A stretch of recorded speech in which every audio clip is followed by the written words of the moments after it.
So what is a Linux distribution?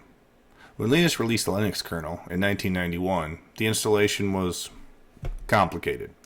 So to simplify this process, Linux distributions, or distros, were created, where they essentially bundle the operating system based on the Linux kernel that Linus had created and a package management system.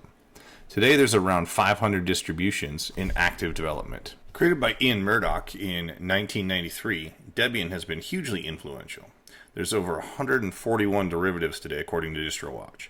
The three Debian-based distributions that I currently use are Kali Linux, Ubuntu, and Raspberry Pi OS, which is formerly known as Raspbian.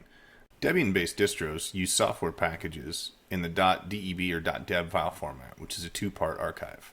These are managed with a package manager such as APT, which stands for Advanced Package Tool.